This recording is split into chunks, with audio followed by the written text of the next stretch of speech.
ಬೆಂಗಳೂರಿನಲ್ಲಿ ಪ್ರಿಯಕರನಿಂದ ಪ್ರಿಯತಮೆಯ ಮರ್ಡರ್ ಸಂಬಂಧಪಟ್ಟಂತ ಅಪ್ಡೇಟ್ಸ್ಗಳಿಗೆ ಲಭ್ಯ ಆಗ್ತಾ ಇದೆ. ಅನೈತಿಕ ಸಂಬಂಧದ ಹಿನ್ನೆಲೆಯಲ್ಲಿ ಈ ಪ್ರಿಯತಮೆಯ ಕೊಲೆ ಆಗಿರುವ ಸಾಧ್ಯತೆ ಇದೆ ಅಂತ ಪೊಲೀಸರು ಅನುಮಾನವನ್ನು ವ್ಯಕ್ತಪಡಿಸಿದ್ದಾರೆ. ಈಗಾಗಲೇ ತನಿಖೆಯನ್ನು ಆರಂಭ ಮಾಡಿದ್ದಾರೆ.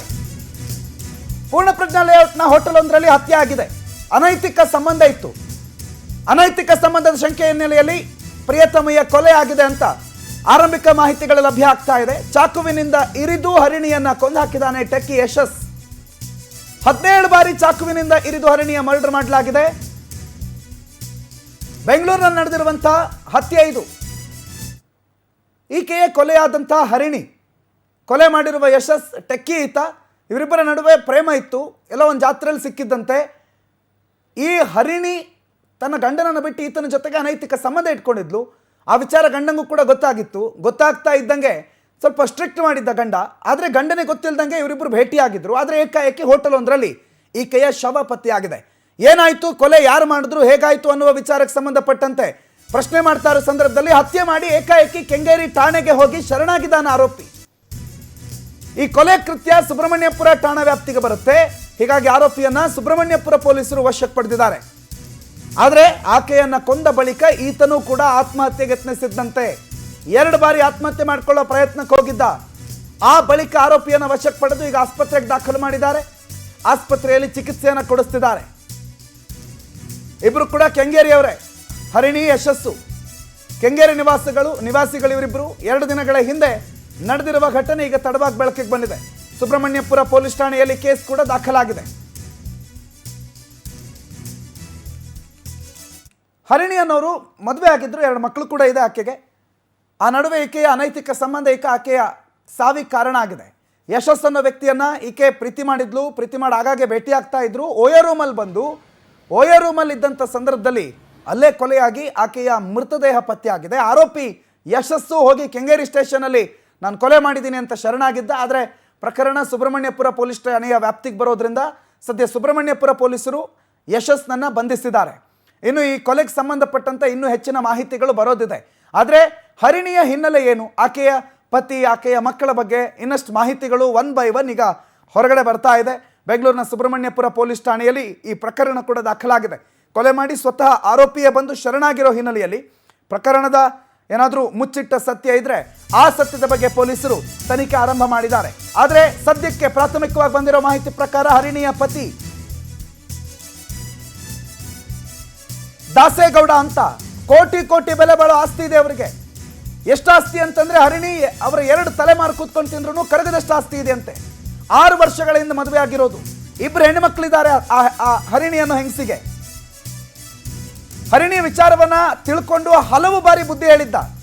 ಹೆಂಡತಿಯನ್ನ ಮನೆಯಲ್ಲಿ ಕೂಡ ಹಾಕಿ ಮೊಬೈಲ್ ಕೂಡ ಕಿತ್ಕೊಂಡಿದ್ದ. ಮನೆಯಲ್ಲಿ ಮಕ್ಕಳಿಗೋಸ್ಕರ ಅಮ್ಮನಾಗಿರುವಂತ ಬುದ್ಧಿವಾದ ಕೂಡ ಹೇಳಿದ್ನಂತೆ ಪತಿ. ಆದರೆ ಹರಿಣಿ ಕಾಂಟ್ಯಾಕ್ಟ್ ಸಿಗದೆ ಯಶಸ್ ಕೂಡ ಮನೆ ಹತ್ರ ಬರ್ತಾ ಇದ್ದ. ಲಾಸ್ಟ್ ಒಂದ್ಸಲ ಭೇಟಿಯಾಗೋಣ ಅಂತ ಓಯೋ ರೂಮ್ ಬುಕ್ ಮಾಡಿಕೊಂಡು ಇಬ್ರು ಭೇಟಿಯಾಗಿದ್ದಾರೆ. ಮೊದಲು ಯಶಸ್ ಬಂದ, ಆಮೇಲೆ ಆಕೆನೂ ಬಂದ್ಲು. 2-3 ಗಂಟೆಗಳ ಕಾಲ ಜೊತೆಯಲ್ಲೇ ಕಾಲ ಕಳೆದಿದ್ದಾರೆ. ಸಾಫ್ಟ್ವೇರ್ ಇಂಜಿನಿಯರ್ ಆಗಿದ್ಲು ಈಕೆ, ಹರಿಣಿ ಪತಿ ಯಶಸ್ಸು. ಆಮೇಲೆ ತಾನು ಕೂಡ ಎದಕ್ಕೆ ಚಾಕು ಚುಚ್ಕೊಂಡು ಅಂದ್ರೆ ಆತ್ಮಹತ್ಯೆ ಮಾಡ್ಕೊಳ್ಳೋ ಪ್ರಯತ್ನ ಮಾಡಿದ್ನಂತೆ. 2 ಸಲ ಅಟೆಂಪ್ಟ್ ಮಾಡಿದ್ದಾನೆ. ಆಮೇಲೆ ಬಂದು ಕೆಂಗೇರಿ ಠಾಣೆಗೆ ಬಂದು ಸರೆಂಡರ್ ಆಗಿದ್ದಾನೆ. ನೋವಾಗುತ್ತಂತೆ, ಕಿರ್ಚಿದ ತಕ್ಷಣ ನೋವಾಗಿ ಹೊರಗಡೆ ಓಡ್ ಬಂದಿದ್ದಾನೆ. ಬಂದು ಕೆಂಗೇರಿ ಠಾಣೆಗೆ ಸರೆಂಡರ್ ಆಗಿದ್ದಾನೆ ಆರೋಪಿ ಯಶಸ್. ಈ ಬಗ್ಗೆ ಮಾತನಾಡಿದ್ದಾರೆ ದಕ್ಷಿಣ ವಿಭಾಗ ಡಿಸಿಪಿ ಲೋಕೇಶ್ ಜಗಲಾಸರ್. ಅವರೇನೇ ತನಿಖೆಯಲ್ಲಿ ಕಂಡು ಬಂದಿದ್ದ ಅಂಶ ಅಂದ್ರೆ ಅವರೇನೆ ಅವ್ರಿಗೆ ಚಾಕು ಚುಚ್ಚಿ ಸಾಯಿಸಿರ್ತಾರೆ ಅಂತ. ಏನಕ್ಕೆ ಅಂದ್ರೆ ಈ ಮೃತರು ಆರೋಪಿಗೆ ಸ್ನೇಹನ ಬಿಡಿಸ್ಕೊಳ್ಳೋಕ್ಕೆ ಮತ್ತೆ ಒಂದು ಡಿಸ್ಟೆನ್ಸ್ನ ಬೆಳೆಸೋದಕ್ಕೆ ಟ್ರೈ ಮಾಡ್ತಾರೆ.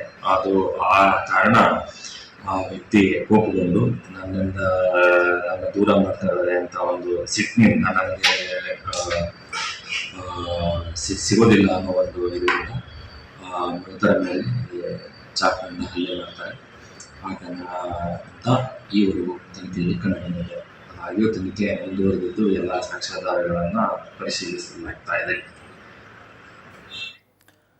ವೆಂಕಟೇಶ್ ಇವಾಗ ಮಾಹಿತಿ ಕೊಡ್ತಾರೆ, ನೇರ ಸಂಪರ್ಕದಲ್ಲಿ ಜಾಯ್ನ್ ಆಗಿದ್ದಾರೆ. ವೆಂಕಟೇಶ್, ಬೆಂಗಳೂರಿನಲ್ಲಿ ಮತ್ತೊಂದು ಬೆಚ್ಚಿ ಬೀಳಿಸುವ ಕೊಲೆ. ಏನು ಈ ಕೊಲೆಯ ಹಿನ್ನೆಲೆ, ಯಾಕಾಯಿತು ಕೊಲೆ, ಏನು ಈ ಪ್ರಕರಣಕ್ಕೆ ಸಂಬಂಧಪಟ್ಟಂತ ಹೆಚ್ಚಿನ ಅಪ್ಡೇಟ್ಸ್ ವೆಂಕಟೇಶ್? ಪ್ರಣುತ್, ಕೆಂಗೇರಿ ಪೊಲೀಸ್ ಠಾಣಾ ವ್ಯಾಪ್ತಿಯಲ್ಲಿರುವಂತಹ ನೈಸ್ ರಸ್ತೆಗೆ ಹೊಂದಿಕೊಂಡಿರುವಂತಹ ಎಮ್ಮಿಗೆಪುರದ ನಿವಾಸಿ ಹರಿಣಿ ಅನ್ನುವರು ಕಳೆದ 6 ವರ್ಷಗಳಿಂದ ಇದೇ ಗ್ರಾಮದ ದಾಸೇಗೌಡರ ಜೊತೆ ವಿವಾಹವಾಗಿರುತ್ತೆ. ಇವರ ದಾಂಪತ್ಯ ಜೀವನಕ್ಕೆ 2 ಹೆಣ್ಣು ಮಕ್ಕಳು ಕೂಡ ಇರ್ತಾರೆ. ಇನ್ನು ದಾಸೇಗೌಡರ ಬ್ಯಾಕ್ಗ್ರೌಂಡ್ ನೋಡಿದ್ರೆ ಸಾಕಷ್ಟು ಕೋಟ್ಯಾಂತರ ರೂಪಾಯಿ ಆಸ್ತಿಯನ್ನು ಕೂಡ ಇದೆ. ಇನ್ನು ಈ ಹರಿಣಿಗೂ ಕೂಡ 2 ಜೊತೆಲಿ ಹುಟ್ಟಿದವರು ಮಕ್ಕಳಿರ್ತಾರೆ ಅಂತ ಹೇಳಿದ್ರೆ ಅವರ ಸಹೋದರರು ಇರ್ತಾರೆ. ಸೊ ಅವರ ತಂದೆ ಕಡೆಯಿಂದ ಆಸ್ತಿ ಕೂಡ ಬಂದಿರುತ್ತೆ. ಅಂದರೆ ಈಕೆ ಸಾಕಷ್ಟು ಆಸ್ತಿಯನ್ನು ಹೊಂದಿರ್ತಾರೆ, ಜೊತೆಗೆ ಹಣಕಾಸಿನಲ್ಲಿ ಕೂಡ ತುಂಬ ಚೆನ್ನಾಗೇ ಇರ್ತಾರೆ.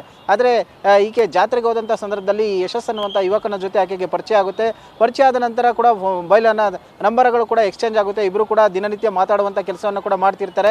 ಹೀಗೆ ಇರಬೇಕಾದ್ರೆ ಸುಮಾರು ತಿಂಗಳುಗಳಾದ ನಂತರ ಇವರಿಬ್ಬರ ಒಂದು ಅನೈತಿಕ ಸಂಬಂಧ ಕೂಡ ತಿರುಗುತ್ತೆ. ಇದು ಗಂಡನಿಗೆ ವಿಚಾರ ತಿಳಿದು ಬುದ್ಧಿಯನ್ನು ಹೇಳ್ತಾರೆ.